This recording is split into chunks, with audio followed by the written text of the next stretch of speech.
봄에 이제 책이 나오고 나서 5월에 나오고 나서 제가 10월까지 국내 이제 홍보 행사랑 또 작가 축제 뭐 이런 행사들 참여하고 작년 10월에 제가 이제 프랑스 갔었어요. 사실은 쉬러 그냥 갔어요. 이게 종횡기원이 워낙 좀 쓰면서 이게 독자분들도 되게 충격을 받으신 작품인데 10분이면 9분이 충격을 받았다고 그러는데 쓰는 저는 뭐 오죽했겠어요. 가지고 제 자신이 좀 내가 이러다 진짜 사이코패스가 되는 거 아니야 막 그런 생각도 들고 그래가지고 다 털어버리려고 엑상프로방스에 있었어요. 거기가 프랑스에서는 되게 따뜻한 곳이라 그러는데 들어와가지고 이제 여기서 또 독자분들 이제 또 행사 몇 개 하고 그 사이사이에 제가 다음 소설 준비하느라고 공부하고 있어요.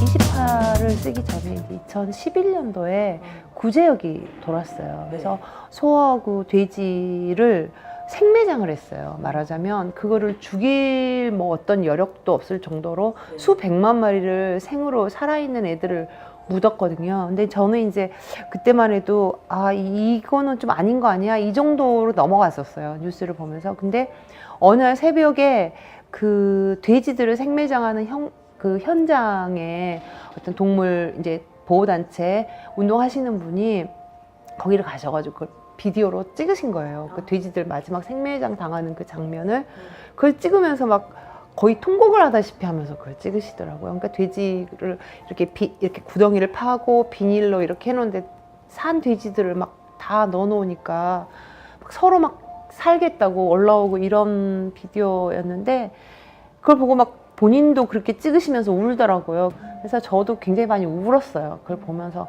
이 천벌을 받을 거라는 생각이 들더라고요. 인간이 이런 식으로 다른 생명을 쉽게 알고 도구화시키고 이래서.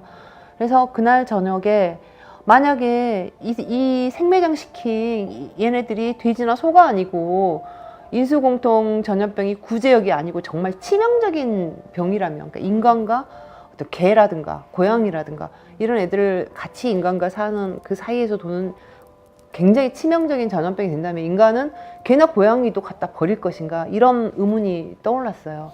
그래서 이제 그날 저녁에 소위 말하면 시놉시스라고 하잖아요. A4 용지로 이제 한 장 정도 되는 전체 줄거리를 이렇게 썼어요.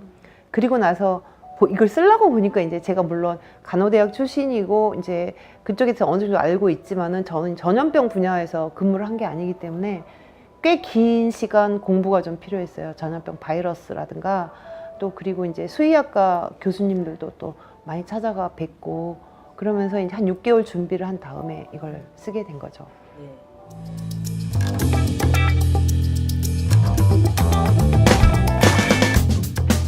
저가 구사할 수 있는 서사를 최대한으로 확장시켜보는 거였어요.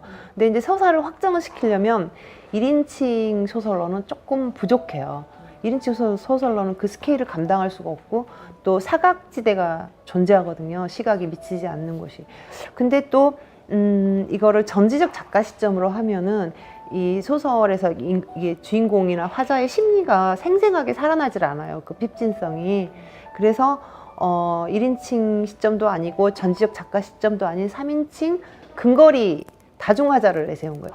저도 처음으로 3인칭 다중 시점을 구사를 해봤고 또 그러면서도 1인칭 시점 가까이 내려가야 했고 그래서 굉장히 좀 애를 먹었다거나 할까요? 근데 하고 나니까 너무 힘들고 그랬었는데 하고 나니까 어떤 작가로서의 자신감 같은 게 좀 붙었었어요. 네.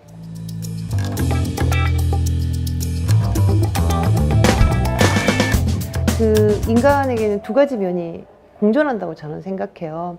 이 극단적인 이런 부분들을 양쪽 다 가지고 있어서 어떤 부분에서는 굉장히 정말 그 믿을 수 없을 만큼 숭고한 면이 있는가 하면 정말 믿을 수 없을 만큼 졸렬하고 비열하고 사악한 부분도 있거든요. 근데 제 생각에는 제가 잘할 수 있는 분야가 인간의 어두운 부분들을 들춰내고 또 제가 좋아하는 분야이기도 하고 대학 때부터 제가 그 정신과학을 굉장히 좋아했어요. 그러다 보니까 아무래도 그쪽으로 많이 쓰게 되고 또 관심을 갖게 되고 관심을 갖다 보면 또 소설은 계속 그런 방향으로 나가게 되고 그러니까 이런 부분들을 이런 저의 성향을 가장 잘 반영하는 장르가 소설에서는 또 스릴러이고 그러다 보니까 이제 스릴러 작가가 된 것이죠. 어떻게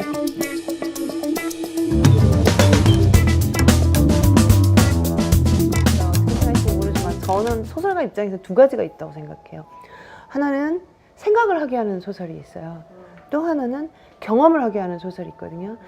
이 경험을 하게 만드는 소설은 가장 중요한 게 독자와의 연대감이에요. 독자를 잡아서 손을 끌어서 새로운 세계, 낯선 세계에다 데려다 놔야 돼요. 문을 잠가야 돼요. 못 나가게.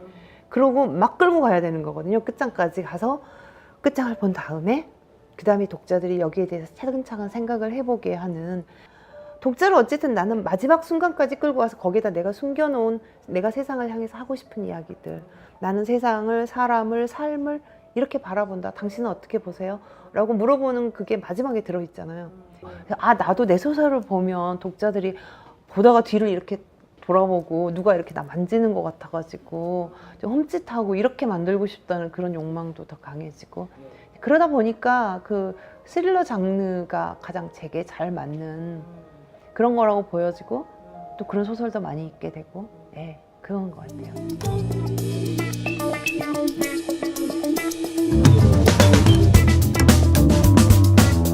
사실 저는 해외 독자를 겨냥하고 소설을 쓰진 않고요. 심지어는 국내 독자도 겨냥하고 쓰지 않아요. 사실은 독자들이 굉장히 저를 불친절한 작가라고 하는데요.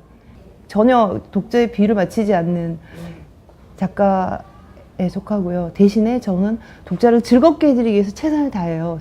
소설 안에서 뭐 유머면 유머, 심지어는 뭐 야한 이야기까지 다 끌어와서 어떻게든지 독자가 다음 페이지를 재미나게 넘길 수 있도록 유도하는 데는 최선을 다하는데, 그 안에서 소재라든가 어떤 주제라든가 이런 거는 제 고집대로 가는 그런 성향이 좀 있거든요. 저 같은 경우는 그 어떤 쪽 이런 거보다는 심리 스릴러 쪽에 굉장히 좀 치중을 하는 편이고, 주위 인물들의 심리를 이렇게 조명하는 데 신경을 많이 쓰고 있는 편이고, 이거에 밀려서 속도가 이렇게 늦어지는 것에 대해서 가장 경계심을 갖고 속도전을 벌이는 것을 굉장히 중요하게 생각합니다.